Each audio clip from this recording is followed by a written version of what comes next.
Hello दोस्तों, my name is Pramod Kumar. Welcome to United Science Classes. आज vector का lecture number 3 और इस लेक्चर के माध्यम से आप लोगों को जितना भी टाइप्स ऑफ वेक्टर में एक दो वेक्टर छूटा हुआ था उसका मैं चर्चा करूंगा। उसके बाद मैं बताऊंगा कि किस प्रकार से किसी दो वेक्टर को जोड़ा जाता है।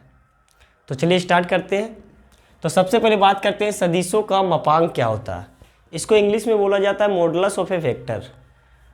सदिशों का मापांक का मतलब है कि किसी भी सदिश का हम केवल और केवल परिमाण का चर्चा करते हैं, मतलब मैग्नीट्यूड।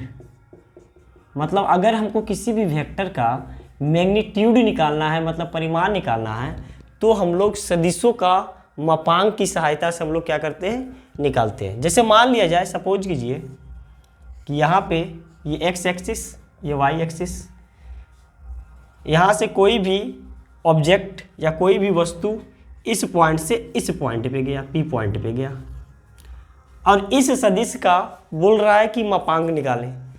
तो इसका मापांक निकालने का मतलब हुआ कि ये x में कितना गया। मान लीजिए कि x में x1 आई गया, y में मान लीजिए कि ये y1 आई गया।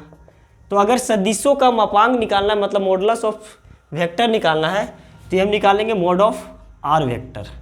तो मॉड ऑफ आर वेक्टर निकालने का है, तो इसको रूट अंडर x1 का स्क्वायर और प्लस x2 का स्क्वायर, ये होता है सदिशों का मापांक।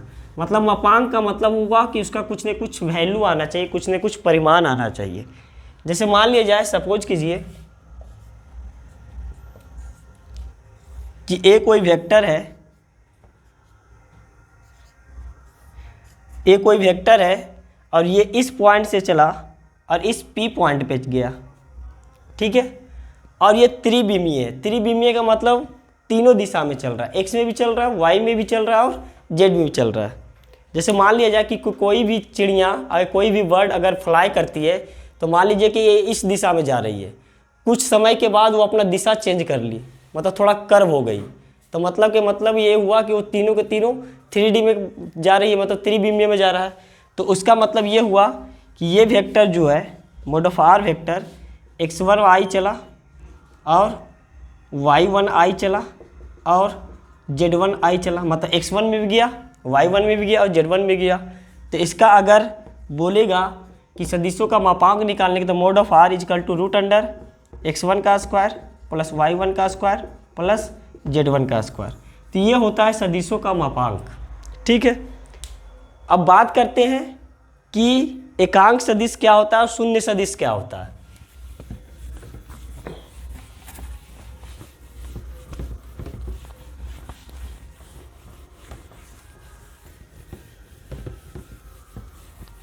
एकांक सदिश और शून्य सदिश।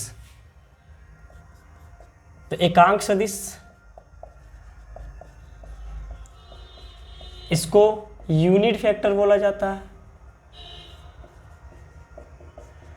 तो एकांक सदिश वह सदिश होता है, एकांक सदिश वह सदिश होता है जिसका परिमाण कितना होना चाहिए, 1 होना चाहिए। एकांक सदिश को निरूपित करने का तरीका है एन कैप। इसको क्या पढ़ते हैं हम लोग, एन कैप पढ़ते हैं, एन के ऊपर टॉपी। तो इसका एकांक सदिश निकालना है, तो n vector by mod of n vector, इसका वैल्यू कितना होता है, 1 होता है। तो एकांक सदिश को अगर कोई परिभाषा पूछेगा कि एकांक सदिश क्या होता है, एकांक सदिश वह सदिश होता है जिसका परिमाण कितना होना चाहिए, एकांक होना चाहिए, मतलब 1 होना चाहिए। उसको हम लोग क्या बोलते हैं, एकांक सदिश के नाम से जाना जाता है। अब बात ये आता है कि एकांक सदिश का यूज कहाँ करते हैं हम लोग, उपयोग कहाँ करते हैं।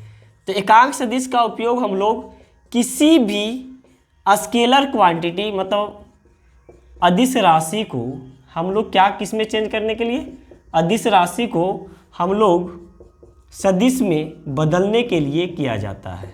मतलब स्केलर क्वांटिटी को वेक्टर क्वांटिटी में चेंज करने के लिए इसका उपयोग किया जाता है, ठीक है। मतलब सदिश राशि में, मतलब अदिश को अगर सदिश बनाना है तो हम लोग क्या करते हैं, इसको यूज करते हैं। जैसे बात करते हैं कि क्या नाम है, विद्युत क्षेत्र। विद्युत क्षेत्र होता है अदिश राशि। लेकिन उसको एकांक सदिश से गुना करके उसको क्या बना दिया जाता है, सदिश बना दिया जाता है। तो ये होता है एकांक सदिश। उसके बाद एक टर्म और छूटा हुआ है, शून्य सदिश। शून्य सदिश इसको बोला जाता है जीरो वेक्टर। इसको शून्य सदिश को जीरो वेक्टर बोलते हैं। तो शून्य सदिश वह सदिश होता है जिसका मान कितना होना चाहिए, शून्य होना चाहिए। उसको हम लोग क्या बोलते हैं, शून्य सदिश। इसको डिनोट किया जाता है इससे। किसी भी सदिश में, शून्य सदिश को किसी भी सदिश में जोड़ने या घटाने पे उसका रिजल्ट पे इफेक्ट, जैसे मान लिया जाए कि ए कोई वेक्टर है, इसको हम जीरो वेक्टर के साथ क्या किए, जोड़ दिए, तो इस रिजल्ट पे कोई इफेक्ट नहीं पड़ा। ठीक है। तो कहने का मतलब शून्य सदिश का उपयोग किया जाता है किसी भी सदिश को जोड़ने या घटाने के लिए या तो गुना करने के लिए। तो ये होता है शून्य सदिश। अब बात करते हैं कि सदिशों का संयोजन, सदिशों का योग। आखिरकार सदिशों का संयोजन हम किस प्रकार कर सकते हैं।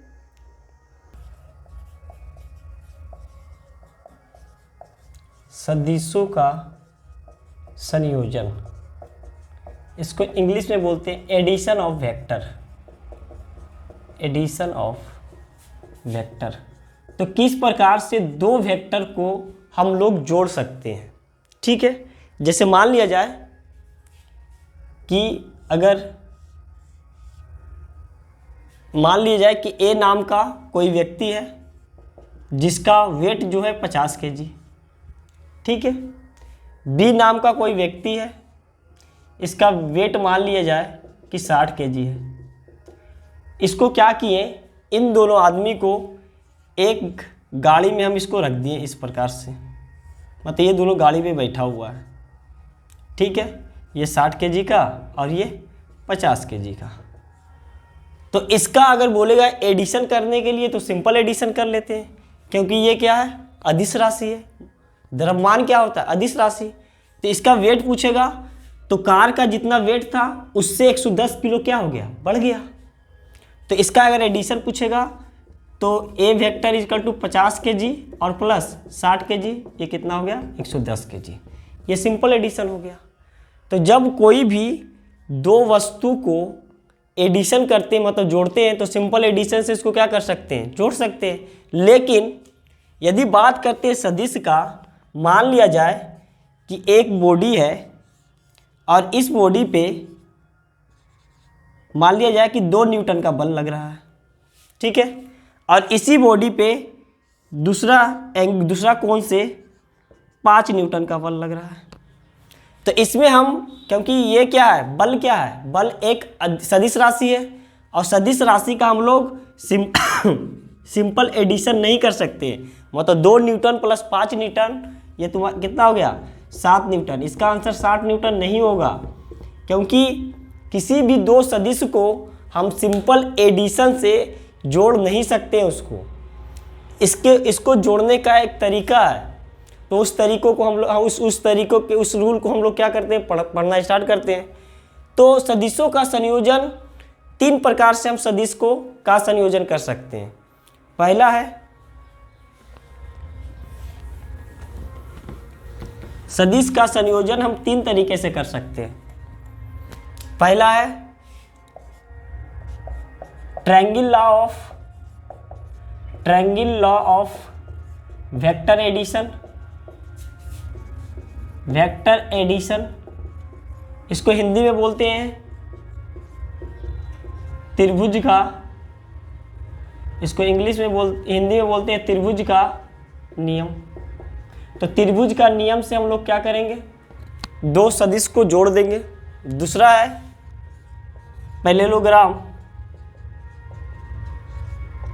Parallelogram law of vector addition, इसको बोलते हैं हम लोग समानांतर चतुर्भुज का नियम, हिंदी में बोला जाता है। और तीसरा एडिशन है बहुभुज का नियम। बहुभुज का नियम, इसको इंग्लिश में बोला जाता है polygon law of vector addition. Polygon law of vector addition. ठीक है, तो किसी भी दो सदिश को ये 3 रूल से हम लोग क्या कर सकते हैं, जोड़ सकते हैं। तो एक एक करके समझते हैं कि triangle law of vector addition क्या है। ठीक है, तो बात करते हैं सबसे पहले कि triangle law of vector addition मतलब त्रिभुज का नियम। तो त्रिभुज का नियम में हम क्या किए, दो कोई वेक्टर लिए, ए वेक्टर, एक दूसरा वेक्टर लिए बी वेक्टर, और दोनों को हम लोग को क्या करना है, एडिशन करना मतलब ऐड करना है। तो दोनों को ऐड करेंगे तो हम आपको क्या बोले थे कि ज़्यादातर केस में हम लोग मुक्त सदिश का यूज करते हैं। मुक्त सदिश का यूज करने का मतलब इस सदिश को हम इसके समानांतर या तो आगे शिफ्ट कर सकते हैं या तो इसको समानांतर नीचे शिफ्ट कर सकते हैं। तो इस सदिश को जब नीचे शिफ्ट करेंगे तो ये इस पे आ जाएगा, ये इस पे आ गया। तो ये क्या था, ए वेक्टर, और ये क्या है, बी वेक्टर। अब इन दोनों का हम एडिशन कर रहे हैं, तो इन दोनों का एडिशन कर रहे हैं तो ये आ गया आर वेक्टर। यही हो गया triangle law of vector addition. तो इसका जो वैल्यू होता है r vector is equal to a vector और प्लस बी वेक्टर। तो ये triangle law of vector addition से हम किसी भी दो वेक्टर को ऐड कर सकते हैं। ठीक है, तो ये है triangle law of vector addition, इसको बोला जाता है। दूसरा है parallelogram law of vector addition.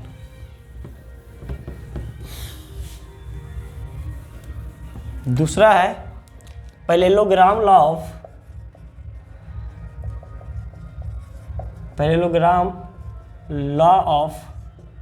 Vector addition. Parallelogram law of vector addition से इसको जोड़ दें। मान लीजिए कि दो सदिश है ए और एक दूसरा सदिश है बी। ठीक है, इन दोनों सदिश को हम लोग समानांतर चतुर्भुज के नियम से इसको ऐड करते हैं। तो ये वेक्टर, अब ये इस बी वेक्टर को, ये ए वेक्टर को हम क्या किए, मुक्त सदिश है तो इसको थोड़ा सा ऊपर शिफ्ट कर दिए। तो शिफ्ट करने के बाद इसका हेड पे दूसरा वेक्टर का टेल आ जाएगा। तो ये हो गया ए वेक्टर और ये बन गया बी वेक्टर। ठीक है, इसी के समानांतर हम एक वेक्टर ले लिए जो कि इस पोजीशन पे है, और इसके समानांतर एक वेक्टर लिए जो कि इस पोजीशन पे बनेगा।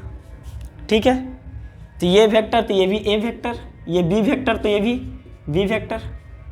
तो इसका रिजल्टेंट निकालेंगे तो ये इसका रिजल्टेंट आएगा, मतलब परिमाण आएगा। तो इसका रिजल्टेंट आर वेक्टर, तो आर वेक्टर इजकल टू क्या हो जाएगा, क्योंकि ट्रायंगल बन गया और ट्रायंगल का रूल अभी बताए थे कि ए वेक्टर प्लस बी वेक्टर।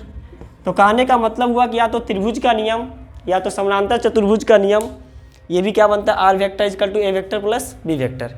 या तो इधर से निकाल लें, तो इसको रिजल्टेंट देख लिए, तो इसका रिजल्टेंट क्या आएगा, r vector is equal to a vector plus b vector.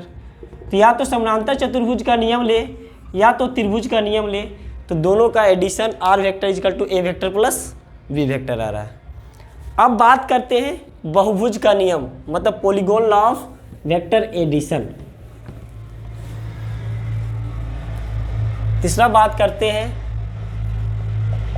Polygon law of vector addition, मतलब बहुभुज का नियम। तो बहुभुज का नियम, बहुभुज नाम से ही पता है कि बहुत सारा भुजा होना चाहिए। मान लीजिए कि ए कोई वेक्टर है, एक दूसरा वेक्टर बी, एक तीसरा वेक्टर सी, एक चौथा वेक्टर डी, एक पांचवा वेक्टर ई। अब इसको हम लोग क्या कर रहे हैं, बहुभुज के नियम से निकाल रहे हैं। तो बहुभुज के नियम से हम क्या बोले थे कि किसी भी वेक्टर को मुक्त सदिश से इसको पैरेलल शिफ्ट कर सकते हैं, या तो ऊपर या तो नीचे। तो सभी वेक्टर एक दूसरे के हेड पे, पहला का हेड पे दूसरा का टेल, दूसरा का हेड पे तीसरा का टेल, तीसरा का हेड पे चौथा का टेल, और चौथा का हेड पे पांचवा का टेल। तो इस प्रकार सभी वेक्टर को क्या किए, जोड़ दिए, head tail head tail head tail head tail और हेड। अब इसका रिजल्टेंट निकालना है। तो हम बताए थे ट्रायंगल लॉ में कि पहला का हेड पे दूसरा का टेल और पहला का टेल से दूसरा का हेड तक। तो तो पहला का टेल क्या है ये, और अंत का हेड क्या बचा ये, तो ये इसका क्या बन जाएगा रिजल्टेंट। ठीक है, तो यहाँ पे वेक्टर देखिए ए vector, B vector, C vector, D और ई। तो बहुभुज के नियम से हम सभी वेक्टर को क्या करेंगे जोड़ देंगे। तो r vector is equal to a vector plus b vector plus c vector plus d vector और प्लस ई वेक्टर। ये है polygon law of vector addition. किस प्रकार हुआ उसको देख लेते हैं। यहाँ से क्या किए दोनों वेक्टर को जोड़े तो ये रिजल्टेंट बन गया। तो r vector is equal to a vector plus b vector. ठीक है, अब यहाँ से इसके टेल से इसके हेड को जोड़ें तो इसका दो भुजा आ गया, मतलब दो साइड, एक साइड ये एक साइड ये ट्रायंगल का दो साइड बना, एक साइड ये एक साइड ये साइड कितना है ए प्लस बी और ये साइड कितना है सी, तो ए प्लस बी प्लस सी। इसको इस प्रकार से जोड़ें तो इसका दो साइड बना, एक साइड ये और एक साइड ये साइड कितना है a plus b plus c और ये साइड कितना है डी, तो a plus b plus c plus d. इसको जोड़ेंगे तो ये जो बन गया कितना बना a plus b plus c plus d plus e. तो इस प्रकार से हम ट्रायंगल बना करके भी सभी को क्या कर सकते हैं जोड़ सकते हैं। तो ये है सदिशों का संयोजन का तीनों रूल। अब किस प्रकार से वेक्टर एडिशन को हम यूज करते हुए उसका परिमाण निकालेंगे, मतलब आर वेक्टर। जैसे मान लिया जाए कि ये सदिश है, ठीक है, अब ये बताए थे कि ये ट्रायंगल लॉ में क्या बना था, ये क्या बना था आर बना था। तो इसका आर जो होता है, किसी भी ट्रायंगल का आर जो होता है, जब ट्रायंगल का वैल्यू कितना होता है 90 डिग्री, जब ट्रायंगल का वैल्यू ये होना चाहिए ट्रायंगल, तब ये आर का वैल्यू हम आराम से सिंपल एडिशन से निकालते थे। तो इसके लिए एक फॉर्मूला आता है r equal to root under p square plus q square plus 2pq cos theta. तो इस फॉर्मूला को मैं नेक्स्ट लेक्चर में इसको प्रूव करूंगा और इससे रिलेटेड बहुत तरह का मैं प्रॉब्लम बताऊंगा कि किस किस प्रकार का इससे रिलेटेड प्रॉब्लम आता है, न्यूमेरिकल आता है। तो अभी इस वीडियो में केवल और केवल हम बताए थे एक दो टाइप्स का वेक्टर डिस्कस कर लिए थे, उसके बाद सदिशों का संयोजन डिस्कस किए। और आज के लिए इतना ही, और वीडियो को आप लोग ज़्यादा से ज़्यादा शेयर लाइक सब्सक्राइब जरूर करें। Thank you for watching.